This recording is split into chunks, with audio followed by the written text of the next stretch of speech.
I'll actually turn it over to Jordan Lee. This is a project that I gave the council an update on, I think, 2 years or a year and a half ago when I was the ED director, and so we've come full circle, and I'll let Jordan take it from here. Okay, good evening, Mayor and Council. I am excited to present this project to you guys tonight. As you are aware, there is interest in the lot at the corner of 58 and Kentucky Road. This project was brought before the council in a work session last February, and since then, staff has collaborated with Gilmore and Bell, the city's Economic Development Council, on a blight study for this parcel. The site is in extreme need of attention, including property maintenance and infrastructure issues. We are working with Gilmore and Bell to update that blight study since the council did not have the chance to consider the previous blight study. Later on in the development process, the updated study will be presented to the council for consideration. The blight study will allow the city to use funding sources to aid in the redevelopment of this site. The parcel is not included in the Raymore Galleria TIF district. Over the last year and a half, Chick-fil-A has continued to work diligently to make this project a reality. Tonight, Chick-fil-A representatives Austin Arnold and Chris Tyndall are here to discuss the project details and answer any questions you may have. Thank you. Thank you. Austin? Yeah. Hey, hello. Like Jordan said, we're obviously excited to be here. Thank you for inviting us into your community tonight. And then, obviously we can show you a little bit kind of what we're excited about for the market. And obviously, I actually am not a direct representative of Chick-fil-A, but Chris is here and has helped do a lot of work on this project. And so I think he's going to probably say a couple words and maybe run through this slideshow that we have here. But we're really excited and really happy that you invited us here. Okay. Thank you, Austin. Hi, Chris.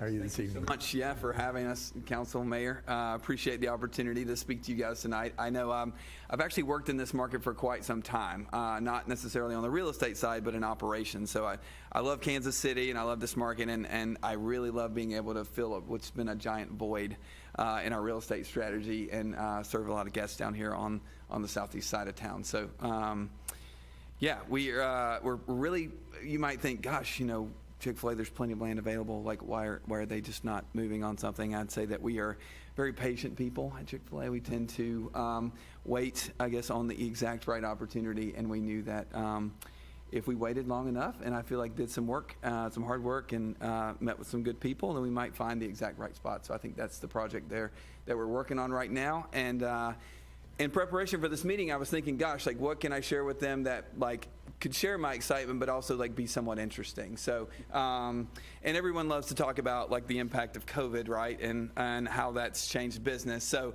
I would tell you that what's coming to Raymore hopefully is actually something that's quite different than what we've been used to in the past. And that's that, our customers are really seeking the fastest and easiest experience. So when we first entered the market back, probably Ward Parkway, right, would be the first restaurant.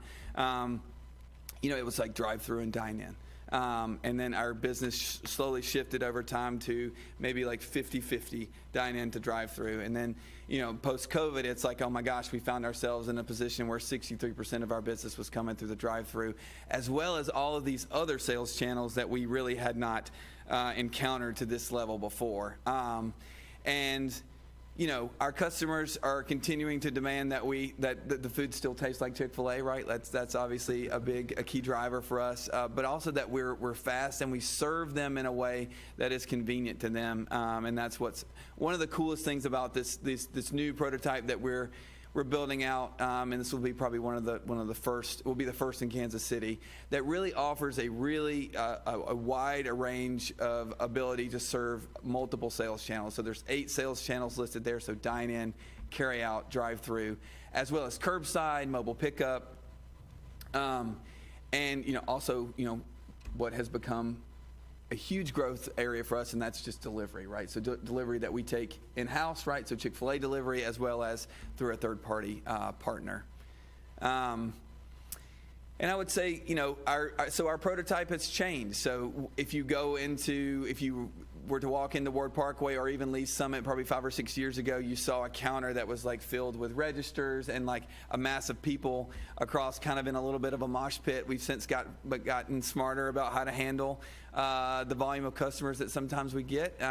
But we've realized that now we were going to serve this in a different way, and we can do it with 2 registers and a pickup window, because more, customers are using their phone to access the food and service that we have to offer. And also like our latest kitchen prototypes, which are really, really cool and really, really efficient. And we're sparing no expense to make sure that we have the latest and greatest in kitchen prototypes with all the equipment that we'll need to serve all the chicken that we will hopefully be able to serve to the guests down here in Raymore. In terms of like space and stuff, like, playgrounds were a big question mark for us coming out of COVID. It's right, we shuttered playgrounds during 2020, 2021, and it's like now we're coming out of COVID and we still have moms with kids that like to go to the Chick-fil-A playground, right? So it's been a big question mark for us on how we do that. And this prototype will allow us to have like a multifunction space that will also serve, we'll have a playground as well, but also like for meeting spaces, as well as a way for team members, right? So the team member experience is a big priority for us too, so that the folks that are working for us can have a space to eat their meal and maybe meet as a leadership team and really elevate their employment experience with us. Dining room space, you see there we have a community table, which has kind of become a hallmark in Chick-fil-A's now. Those are made by a nonprofit there in Atlanta that does really good work. And you'll see there's elevated space, so tall seating as well as your traditional sort of chair height as well. And you'll see some heritage items in as well. So the fixture there is made of recycled Coca-Cola glass bottles. Coca-Cola and Chick-fil-A go way back, right, with our roots being in Atlanta. And we like to honor our partnership with them through the architecture and design details of the building. And then, our obviously the glazing, right? So more windows on the facade as well as in the kitchen, so that, again, an elevated team member experience for those that are working hard in the kitchen. And then on the outside, guests have come to expect what we call an escape lane, right? So 2 lanes of drive-through all the way around the building, so that if there's a giant suburban soccer mom situation in front that's getting 9 different kids meals and 3 different adult meals, and they're all on different checks and everything, and you end up behind them, that you don't end up stuck, right? They were able to deliver the same fast guest experience that you can in order to exit and get your food in a timely manner. So that will exist as well. And then, you'll see our double drive-through delivery canopy. So we'll have a canopy over our order taking process as well, so to shield team members from the elements as much as possible, with heaters and fans to keep them cool in the summer, which is unusually warm for Kansas City, I would say, for this time of year today. Would be nice, as well as heaters and fans underneath that canopy, as well as obviously being able to shield them from rain and snow, as long as the snow's not coming in sideways, which sometimes it does. So that's it's kind of an overview of our project, the investment that we're looking to make in the community. And I guess now at this point we'll open it for questions from you guys. Chris, I noticed you went through that outdoor dining slide pretty quick. Are you not planning that part? No, of course we will. Nice. Okay. We will. We'll have outdoor dining there. We'll have a patio with umbrellas, and we get a nice fall here, good spring, right? We'll hopefully Every be able once to in a while, use we get that. some decent weather. That's right. You could do that. Yeah, and I would add too, obviously a lot of what Chris has shown is there's a lot that goes into building something like that, and I know that I know we've been working with David, probably, and multiple other people since, how long, David? Probably 2019 at least. Right, and so, I think to that hallmark of patience and really trying to, even if there are certain challenges and development hurdles, right, figuring out a way to maybe work through those so that the site that maybe you feel like could provide the best opportunity for a community really has a chance to shine. And so I think, we're working with David and Jordan on that to try to help work through some of that, and obviously that's related to the blight study. But we're super excited, and there's a lot that goes into delivering on a product like that. Okay. Anyone have any questions? Yep, Mr. Barber. Thank you, Your Honor. Just got a couple. First one is, did you bring some chicken? We did not. Yeah. I should have gone through at least Well, you some. talk about getting us excited. That would have got us excited, I'm telling you. Second question I have, that obviously this is in my ward, and that intersection right there is a little different anyway. What about the traffic issues? I mean, that's good and bad for you guys. I mean, the good is a lot of business. The Yeah. bad is I've been to a few of your places, and it's hard to get in and out. Yeah, absolutely. So I would say that we've learned a lot over the years as our business has grown. Unfortunately, while we were learning, our real estate parcels didn't grow with our learning. So for any of you that have been to Ward Parkway since it reopened, or maybe down to 169th Highway down in Overland Park, we've reinvested to the extent that we can in those locations. But what's really amazing about this location, and the reason why we've waited, is that this is going to give us a really great opportunity to stack a ton of cars, right? And have, 2 egress points, right? So one off the side street, one off the thing. So we're routing cars in an efficient way through the lot. So really utilizing like the extent of the space. So if I were doing deals 10 years ago, I'd be looking at acre parcels, maybe like sub-acre parcels. This is a big giant acre, 2 acre. Now we're looking at 2 acres of land where we have giant isolated drive-through stacks. Because again, we realize that being the brand of busy is not good for us, and that we are fully invested in making sure that our guest experience is.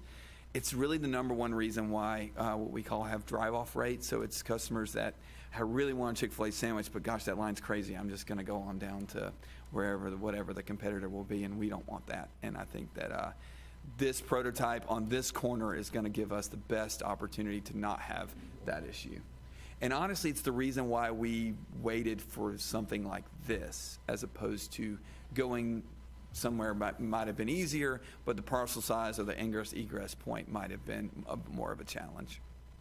So Chris, I know I'm going to get a lot of questions from the community now that you guys have actually announced your interest and kind of put your foot in the pool. So they're going to ask, is this going to be a partnership with the existing dining facility that's just to the west of that, or the east of your anticipated location? Or have you worked that out with the landowners there for the footprint that's necessary for what you've described? Absolutely. So the contemplated users, and we're sort of specific about like what we would like that to be, right? Like who we'd like to partner with, right? So we're pretty specific about that, and just smoothing out day parts, right? So some users are more busy during the early morning parts of the day as opposed to later or at lunch or at dinner. So I think that's a good complement. As well as like where they go on the parcel as opposed to where we go, so that we can make the most use of the land, to include even like the backspace behind there. So Okay. If that answers your question. Yep, it does. I think people would have a difficult, because they're such a busy business. Right. People have difficulty seeing that in their minds, how that's going to work at that location. Yeah, no, I know we took a lot of criticism when we first talked about this, because some people thought we were trying to push out the China Star. They're the ones that are sitting there. Yeah. And push them out of business. But Sure. that's not really the case here. You guys are trying to partner with the landowner, which is not China Star. That's correct. The people that actually own the land, to use the necessary space to make your plan a success. Correct. And I would say any of our like talking points with them or discussion with them has really been more around just resourcing, right? So, hey, whatever it is that you decide to do, like we're a big company, we have, contacts within like all over the place, to include the landowner. And so it's like, hey, help us like determine what you want to do, and then like we can just bring resources to bear to help you make whatever you want to have happen. Okay. Anybody else? Mr. Townsend? Thank you, Mr. Mayor. Very excited.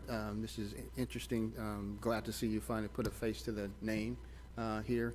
And in the slideshow, I just had a quick question regarding the prototype that you spoke of earlier. Just looking through the slides that you presented real quickly, the interior, looks like there's ample dining in space. But just, can you talk through the customer experience with respect to the ordering process? 'Cause I think you said there was 2 registers? Or that's Yes. just what was looked on the imagery, but is that the plan, or what's the, is it more on mobile ordering or self-kiosk type of setup internally? We have not yet become the self-kiosk brand. That's, I think, the family, so the Cathy family, whom I work for, right, who owns Chick-fil-A wholly, they have pretty specific vision for how they want the guest experience to go. And currently in our repertoire or whatever, kiosk ordering isn't something that we're doing. We are, however, trying to empower guests to use their phone if they would like. So what we're telling is, guests are telling us they like to order on their phone, especially the younger generation, right? To walk in, I want to order on my phone, hit I'm here, and then walk in, and it's sitting on a shelf for me that just not interact with a human being and get back in my car and go and do my thing. So we want to be able to do that as well. But yeah, the point of the 2 registers is if we have a line or a queue, we don't want to wait on the bottleneck of the actual register. So we will have iPads. We have team members going upstream in the line, doing face-to-face ordering with guests in line, as opposed to them being fixed in a space. Gotcha. What we've realized over the years is that flexibility is great. And so if you tie a register to a counter, that kind of handcuffs our flexibility, and the ability to move with the line up and down the line is really gives us the greatest chance of, again, being as successful as we'd like in delivering that guest experience. Good answer. Thank you. Mr. Burke? Yeah, Mr. Mayor, question for you. With your plan for your parking lot and using that space efficiently, do you anticipate that should lessen any impact on 58 or Kentucky, or is there going to need to be some kind of a workaround with the streets and some of the traffic configuration? Well, the most important thing we were to contemplate is that make sure that we don't stack cars in our drive-through egress points or the ingress points, right? So we have a really massive drive-through stack contemplated for this site, which means that we're able to get cars off of the road and onto the site. Feel really great about that. And then the other thing we need to solve for is okay, so when you exit the drive-through, making sure that they're not turning directly onto a light, so the way we're routing traffic around back on the side street and then come back through Kentucky and to the main road there is a big part of what I love about the current site plan that we have designed. Yeah. Yes, sir. Mr. Ullman? Yes, thank you, Your Honor. Dovetailing off Councilmember Burke's comments, I don't see any way that we don't get around at least affecting 3/4 of the transportation infrastructure around that. North side, east and west, if not 58 as well. It's not in the greatest shape anyhow. Half of a road leads into a parking lot. We've got a narrow strip there on Old Kentucky, and then the new road is probably the most viable on the east side, but clearly we're going to have to make some major infrastructure adjustments to fit this. I think it's a good idea, but yeah, I think we're going to have to look at least at all 3 sides, if not the 4th. I don't know, 58, if there's going to be anything required there, but to make the plan work based on the model of your stores that I've seen in the volume of traffic, I'm glad you're here. I'm excited about it, but I think we'll have some heavy lift in the transportation side, and Mr. Crass is probably going to get a stack of papers on his desk, I'm guessing. And I'll say at this point, as Austin mentioned, we've been talking back and forth for quite a few years now. We haven't really seen the layout of this new concept on the site in terms of where, I'm sure the access points are majorly the same. But one thing we did discuss with them early on is, what the expectations are for traffic on Westgate being signalized, Kentucky not being a signalized intersection, traffic control on 58, and everything that they showed in their initial site plan checked the boxes of what staff would be expecting. They obviously have, we'd have to re-review this new concept, which sounds very exciting through that same lens, but those things would obviously be taken into consideration at that step in the process. Yes, Tabitha? Thank you. I was curious, you said that you are going to have a play area and a room for people to rent out for team meetings, or is that just for the workers there? So we're calling it a multi-purpose space. So Okay. we have our partners, right, our owner-operators, which are our partners. And really, we want to, like, they know their community best. They're going to get to know this community best. And so we want them to have the flexibility to do with that whatever they want to do. Now, the idea that we would rent it out, probably not a Chick-fil-A thing. We probably aren't going to rent a space out. Monetizing something like that just isn't really in our, Or like, booking, like. yeah, bookings. Yeah, hey, you want to have a birthday party here? Like, you know, Timmy's turning 10. Like, bring him in. Let's do the cow and do the whole thing. That is 100% in our wheelhouse, and like I imagine that's exactly the kind of thing that space would be It's used an either for. or, not both, if that makes sense. No, it would It'd be a multi-room, not a playroom. it will be one or the other. That's Gotcha. correct. Yep. And I like that I see bicycles on there. Anyone else? Do you have any? In your ideal world timeline,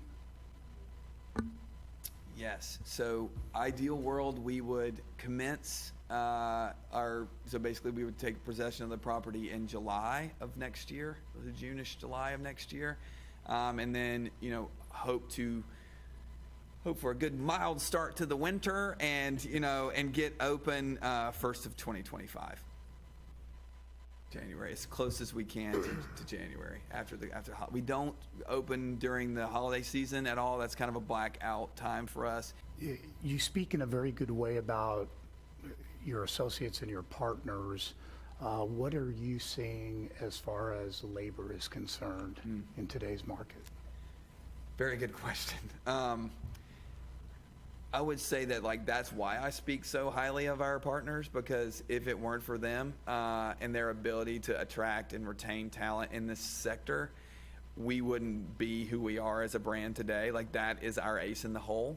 We forego tons of monetary gain in order to create this partnership the way we create it, because we know that that's the secret sauce to us being able to deliver our brand the way that we want to deliver it. I mean, we like being the company that like kids want or parents want their kids to go away. I want them to go work for Chick-fil-A. Like that is such a huge part of who we are, and the partner and their ability to do that. I mean, because we do pay very competitively, right? Especially in the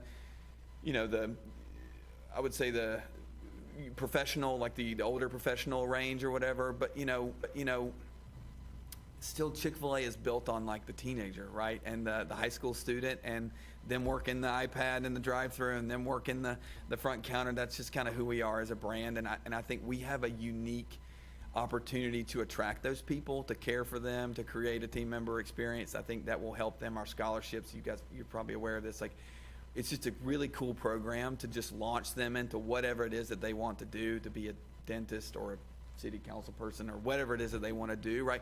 Our model is kind of built on that turnover, right? Like, hey, young people come in, they spend a really great, couple of years with Chick-fil-A while they're in high school, and then they go off to college, and maybe they come back during the summer, or maybe they come back during their Christmas break, but then they're like launched to do whatever it is that they want to do after that. And then we have our core group, right? So I would say like our professionals, right? That like we want to also create an opportunity for them to have an elevated quick service, fast food, whatever you want to call it, employment experience. And again, our partners are kind of key to that, because if they weren't there in the business, and that's our requirement, is that they are actively involved in the day-to-day operation of this business. They are actively plugged into the community of Raymore, and they know what's going on, and they know their team members. We don't do multi-giant franchise things like some of our competitors do. 80% of our operators have one location, 80+%. A very small percentage have 2 freestanding locations, and maybe they'll have like a mall unit if we have a mall unit for those malls that are still around, and then maybe they have a freestander on the pad. But we really, really want that partner to be involved in the actual business and to be plugged into this community, not like plugged into my areas. I've got 39 different franchises in the Kansas City market, right? Because we all know Raymore is very different than Overland Park, which is very different than North Kansas City. It's, Anything else? All right, well, I have to admit that your mobile team that's been here the last couple of years have done a great job selling the product, and it's always fresh and very good. Good. It's as if you've gone to the store and bought it. They've done a great job, really, Well, marketing your that's brand. been a gold mine down Yeah. here in this untapped They've opportunity, done, for they've sure. done a great job, so you've got the community hooked. Now we just need the big store. That's right. Okay. Well, thank you very much for being here tonight. We're very excited about the project and hope to see it soon. Yeah, thank you guys Right. for having us. Yeah, thank you so much. Next item on our agenda is the 23-24 budget. I'll turn it over to Mr. Fearborn. Thank you, sir. At the last meeting, the council introduced a number of items. We did have one piece of homework for staff that we'd like to hand out tonight, and that was to discuss trails. So we've got a lot of information here for you. I'll put these on now. Staff, of course, identified, and we had kind of talked about this, there are a lot of trails in the city that are actually considered part of the transportation network. They're roadside trails, kind of falls under a different heading. But when we get down to true parks trails, we have the three, of course. We have Memorial Park, Rec Park, and then the Good Parkway Trail. Page 1 discusses the pricing associated with Memorial Park. All of this pricing is what, if we're going to do it, needs to be done. And then at the end, because obviously some of this pricing is causes a little bit of a catch in the breath, we give the lineal foot price for that particular area because each one kind of requires a little bit of a different application. And then we have the Rec Park Trail, which we've always known was going to be, because there's just so much of it. All of it contemplates 10-foot wide concrete. We would, if the council were to move forward on this in any manner, we would actually be bidding it similar to the way that we did the trails for Ward Road. We would actually bid an asphalt alternative and a concrete alternative. But everything else on here would remain the same. So you see the three trails that are involved. The pricing for Good Parkway is actually on the back of the page there.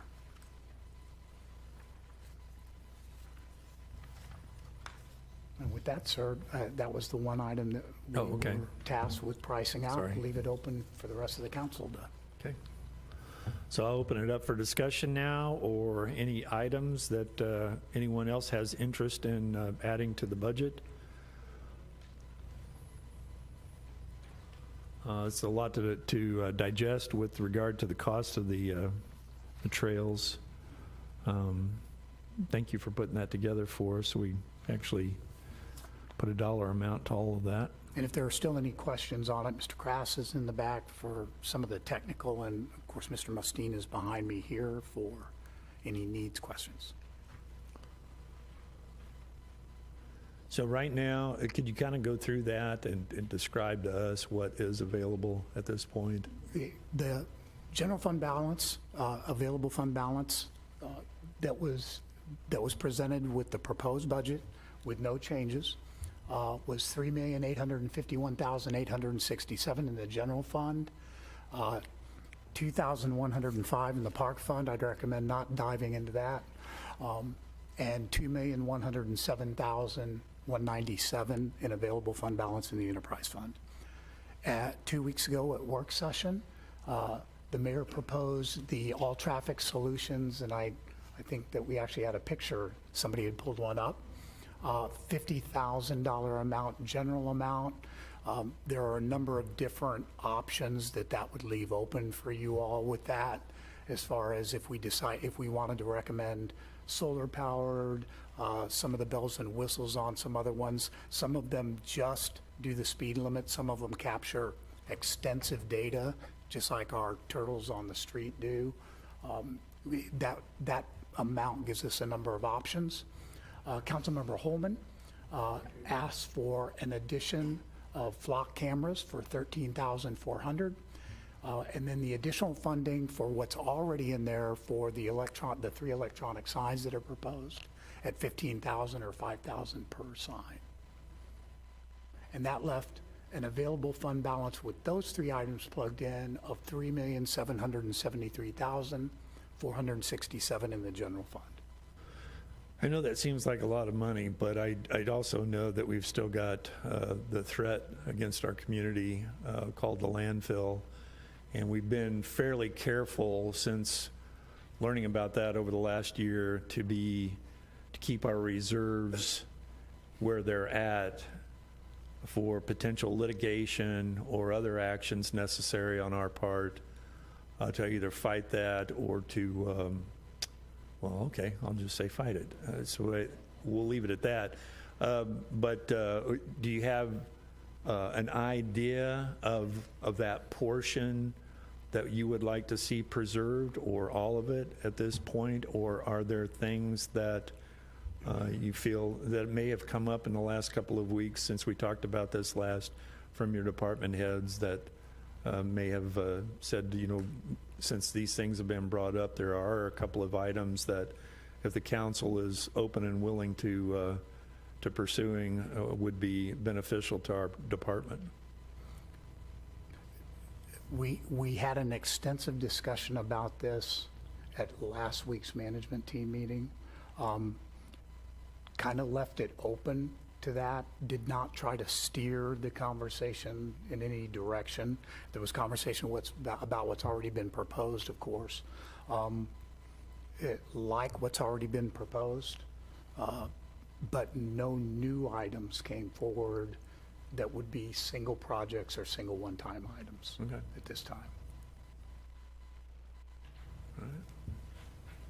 Is there, let me ask you this, is there any advantage to us redirecting some of those funds to the Criminal Justice Center fund account?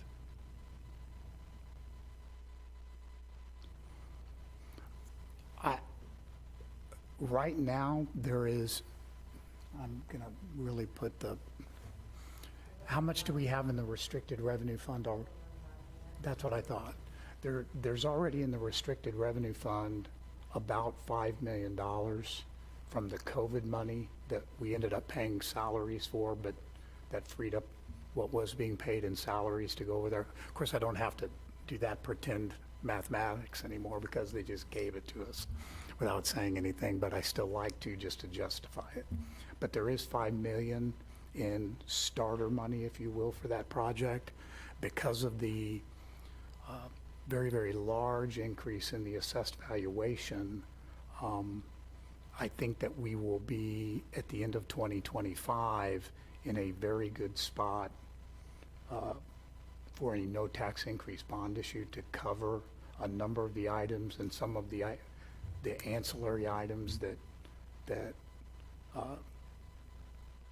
the project might demand that would be extras and not just a basic justice center. You know, we've kind of talked about dispatch and items like that.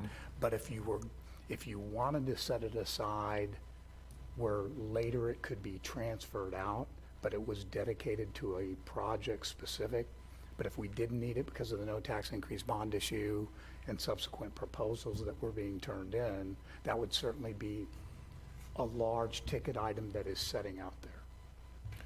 Did their recent needs assessment give us any kind of an idea? I know that I went to the Hafer Welker open house down on the plaza the other day in their new facility. And a lot of the guys that work on police and fire facilities had their architectural designs on the wall there, and a lot of them are from the area. And I was asking them about the overall costs related to each of those facilities. And, you know, really in this day and age with a growing community like ours, it wouldn't be off base to say it might cost $25 to $30 million to build a facility like that, maybe even more if it's a couple of more years down the road with the right equipment and spacing for what our thoughts are, where we're going, how we're growing. That's why I'm concerned when, you know, we see that amount of money that we have available because we've been able to be good stewards how do we preserve that in a way that makes that project not as big of ask of the community as what we would if we didn't have those kinds of assets available? But staff would not recommend to the council that there be a tax increase bond issue for this. No, I know, but I'm talking about a reasonable request of the community so that we, that amount can be satisfied much sooner, so that if there are other emergent needs within the community, that we might be able to ask again for their support on a no tax basis. Well, putting this, if we put this to it, there would probably be other, and we didn't need it because we have been using that same number of 25 to 26 million as far as the cost is concerned, and those are the models that Mr. Goffey has been running for us. And we would certainly, with the 5 million that's already in there, needing to ask for 21 million, keep it at a no tax increase bond issue, there would probably be other projects that could be funded even within that, but there are always emerging projects that could be done with. Well, one I was thinking of was the flyover. And I know we've had a geo bond issue for roadway infrastructure where we've set aside some monies that we didn't have to put toward the I-49 project in order that we could potentially put that toward the flyover. Would these funds be something that you would consider adding to that, or a portion of these funds adding to that, to build something, because that's not going to be a geo bond issue thing. That's going to be a MoDOT Belton Raymore partnership. And for us, it's already been one geo bond issue because we have $3 million set aside. That's true. That was a geo But bond. that does not mean that that's going to make it all the way. Right. So that is something, that would be the sort of thing where we'd have to be very, very careful, of course, in how we split up a future bond issue to make sure, obviously, it would have to go towards transportation, it would have to go to general if it's going to be for I'm talking the about Justice these Center. funds to go into that, Right. to the reserves for that specific project. Definitely. Either the Justice Center or that one, because they can always be plucked back out if it's not necessary to have I them. gotcha. I see what you're saying. Sonia? Thank you. I love the idea of thinking ahead to projects we already are looking at, but my mind keeps going back to what Tabitha brought up. Even though it's a very large amount, it is also important to take care of what we have. And our trail system is something that people love and that people use, and frankly, it's crumbling. It's pretty sad in all of these places. So I was kind of thinking, similar question to when you asked, how much of this are we really comfortable spending? How much do we feel like we need to hold on to? How much do we anticipate needing potentially for the landfill? I mean, it would be a dream to fix all the trails, and it fits under that $3,700,000 that's up there, but I know we don't want to spend it all. That was a lot of questions. Yeah, but the only one that I ever hear is, how low can we go?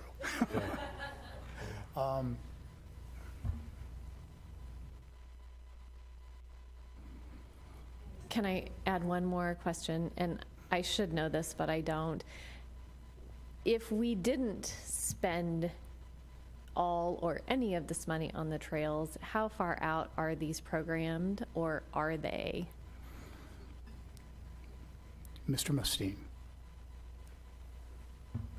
Rec Park is programmed, no, which one's programmed? Good Parkway. Yeah, Good Parkway is programmed for, yeah. Good, it's Mr. only Holm. for asphalt? Oh, I'm sorry, Mr. Holman, I had him. Go ahead. No, Mr. he Townsend. was, he had something. It was in queue. I was just, go ahead. No, I interrupted. He's got it. He's got it. I'm uncomfortable tapping into anything much below what we've got. In addition to, we never know when we're going to need more money for this fight that's coming up in Jeff City. This is great. This is good stuff, and I'd like to see this done. But this is buying a new car when you've got cancer, in my opinion. We got to hold on to that money. Plus, we have a salary study out as well. I think this is a year we hold on to the funds and wait and see. These, to me, you've got one programmed out, a year or two from now in capital funds, and then maybe we can help in another year after that if we want to put a little bit aside. Or we look at a geo bond project if we pay off one of our existing bonds or something along those lines. But this is just too much nice to have as opposed to need to have. Too much going on for me to get much lower than where we're at here. Maybe a little bit, but not much. Mr. Townsend. I concur. I had some questions regarding the Good Parkway. As far as the FY25 capital improvement plan, looks like the comments here, it says it was just for asphalt trail, but this is contemplating some stream bank improvements. Because I know this particular corridor of our trail gets some washout and things of that sort, and with the beavers down there towards North Cass, creating their own little dam down there. I know that's some concerns, but this plan does some stream bank improvements and the like. Yes, sir. Actually, I believe it's FY26. I think the paper may say 25, but I believe Ms. Williams confirmed it's 26. Okay. I don't have it in front of me. But the Good Parkway between Lucy Webb and Fox Ridge is programmed for remove and replace with asphalt with a rock base. And then on the portion of the trail that's currently concrete between Fox Ridge and North Cass, there's 3 areas that have some water damage. So stormwater is programmed to help riprap and stabilize those areas and keep the trail intact. So that's the project that's programmed. Got it. Excellent. Thank you for that explanation. But I also concur with Mr. Holman. The fight that we have in front of us with regard to the landfill and everything that's coming up with this next legislative session, the things that Kansas City was supposed to be doing based on resolutions have not materialized. We don't know what all those things are going to be. So having a little more in reserves for that anticipated fight, I think, is a good course of action if we can look into that to some extent. Thank you, sir. Thank you. Mr. Barber. Thank you, Your Honor. Yeah, I would concur with both of my council members here. I think this is great to get this kind of on the map, to see this. And I don't know a ton about the Parks and Rec and the Parks Board and all that, but, we have a street and curb replacement program that we have for streets. Do they have anything like that in the Parks Department for the trails that they look at every year and fund repairs and whatnot? The council is actually funding, I'm drawing a blank, 150,000, but that, we're trying to get that to the roadside trails that I had spoken of earlier. But yes, there is a maintenance program in place. Obviously, these kind of numbers, it's going to take a long time on a maintenance program. Rec Park alone, we're looking at a two-decade project if we just dedicate everything we've got just to that one. But there is a maintenance program in place. Thank you, and I just want to conclude that, we are at war with this landfill thing, so I think it's important for us to keep our reserves. We don't know what's coming down the pike. I mean, we had some experience last year, but my experience, what we spent last year, it's going to be more this year. So I think this needs to be looked at, but maybe, one more year or so, we need to keep that number as high as we can. Well, even if we, so end of session will be in May. That's 6 months into our budget period. Even at 6 months, if we were to reconvene in a work session to see where we're at on everything, might be an opportunity to take a big bite out of one of these projects. My kids live on that trail right there where it's eroding into their backyard. I know that the Good Parkway one is of higher priority than the other two, to be honest with you, and with all those people that are going to be moving into the townhomes down there, there's going to be a lot of foot traffic on that trail. And from my perspective, I think the Good Parkway is a higher priority than the other two, but that's just me. But you do have it, at least you do have it programmed for FY26. Go ahead, take it away, sir. I was acting before you made that comment, and I think Mr. Mustine and Mr. Crafts would, of all the trails, the one that is the oddest is in fact the Good Parkway Trail, because we have a number of very weird issues down there as far as the flooding is concerned. So repairs down there, I mean, we have there are a number of trickle-down issues that come from the fact that the trail needs to be drastically changed down there. The trail probably never should have been put there. It's kind of a bad location. But there are erosion issues and flooding issues that will continue to make that one of the bigger trail challenges that we have, and it's why you do actually see it programmed before the other ones in here, even though one of them's about the same price. Mr. Burke? If there's not any more on this issue, if anybody else does want to go ahead and do your question first. Sorry. I was going to say, I understand this is a lot of money, and I do agree we need to keep reserves, because yes, the landfill is huge, but we're also spending money on other things that we're willing to think about. So I do want to keep an open mind on maybe not doing the whole thing, because even at Memorial, like if we could maybe just do the bridges, because I saw a little kid going through there, and I mean, he barely fit through those bridges because they're so tight. Or if we can maybe contact some Boy Scouts. I know sometimes we allow them to do service projects over there. We would not allow that any longer. It's too much of a liability. Okay. But I mean, even if we just did like a small chunk to maybe make it more the amount we're willing to look at, if we just did the bridges at Memorial Park, you're looking around 51,000 instead of, $500,000 to, I didn't know if we'd be willing to break it up and look at it that way, just to make some progress, because our citizens are already anxious enough not being able to do anything with the landfill, just showing and doing something to where they can be outside. And So to let you know what the process is, Sure. is that during these conversations, Yeah. anyone can add anything to that list. Okay, Whether it stays on that list sure. is whoever makes the motion, and whether or not they're pulled from this list or left on the list at the time that we approve the budget.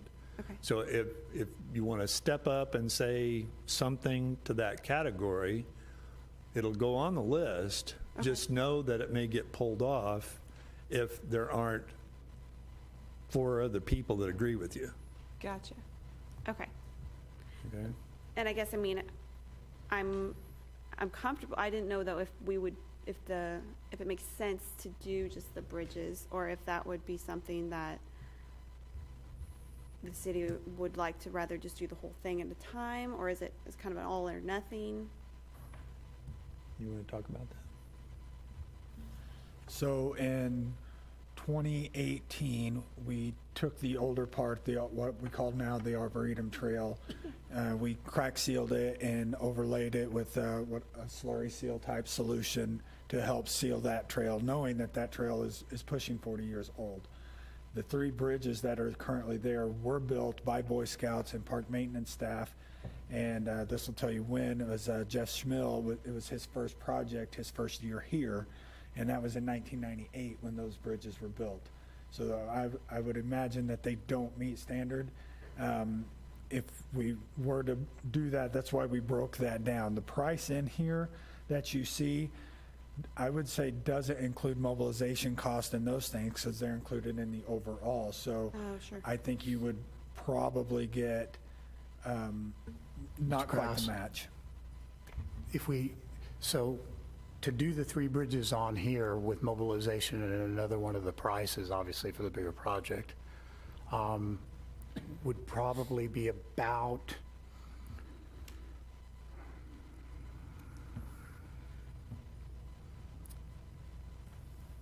$51,000. What would mobilization on that be? Mobilization's and insurance are running about 15%. Okay. And then we need to, because at the bottom is where we have contingency, probably at this planning stage, around another 20% contingency. 60,000? Too low? Yeah, it sounds like closer to 70.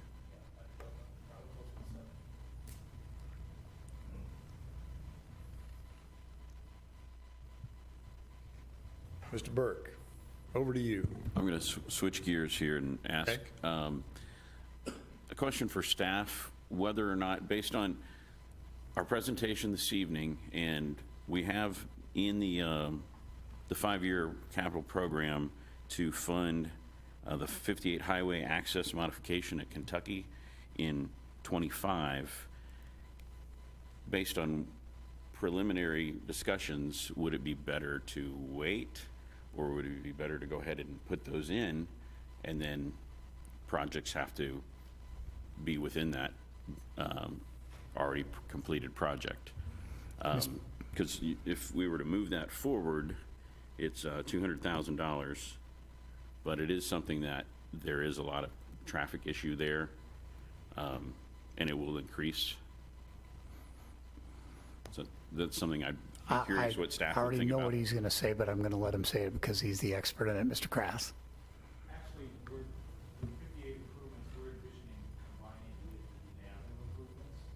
And we've been kind of waiting, we've been trying to work communications with Walmart because it doesn't actually do the other parking lot modifications. Mr. Kress and I had a very good conversation with them this week with their engineer, or last week, and they're starting to move forward with some design. We've got a proposal out for design services. The way it's all coming together is probably going to be summer of '24. We'll probably be in a position to do that, those modifications. By then, I would hope that Chick-fil-A would have a pretty good site plan that we could work towards and coordinate with them for those modifications. So I foresee things like late summer, but then carrying over to '25 to late summer 2024, and carrying over to '25 to finish. One be able to be done without the other? Would the 58 be able to be done as far as the actual construction, but the planning for both projects to be done beforehand and then just implement one part of the plan? I think we've got to wait for Chick-fil-A a little further along before we do the, Okay. before we do the 58 modifications. Because there's some things you want to look at, with how far east to go, and then also some conversations with Belton. They're looking at access management, and that opens up how far west we go. So we don't want to spend twice in the same avenue? All right. We also want Chick-fil-A to have to conform to our plan, not vice versa. And part of the reason that ours is becoming, as traffic becomes more and more congested, our plan contemplates some significant public safety issues that are beginning to manifest themselves down there, so we would prefer sooner than later, sir. Mr. Townsend. Was that 58 and Dean conversation similar to the concept in that traffic study? Yes. Okay, thank you.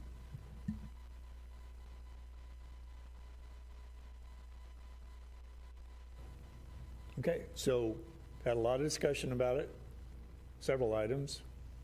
Is anybody willing to step forward and say, throw a number up there, or are we going to leave it as is and preserve it for, until we had an opportunity to see where we're at with this landfill thing? I'd like to do the bridges. So if we could put the bridges up there for Memorial Park for 70,000. And I do appreciate the thought of touching back later. Because I think that a lot of citizens, with them getting worse, there's the hazards of tripping, and I just want to keep them safe. Thank you.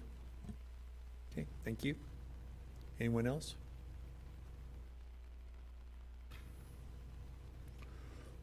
Okay, well, that concludes tonight's discussion about the budget. As it continues, we'll be, now will we be putting it on the agenda for next Monday? The public hearing on the budget is next Monday. All of these items will be included as part of the motion, sir.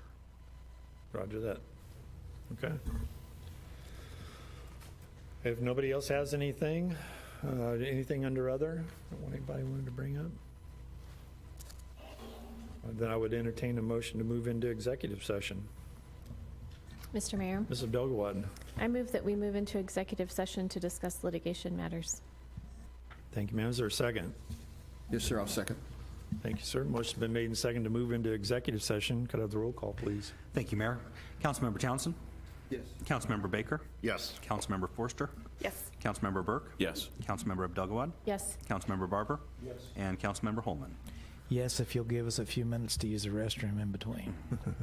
All right, well, we'll adjourn from the work session and go into executive session momentarily.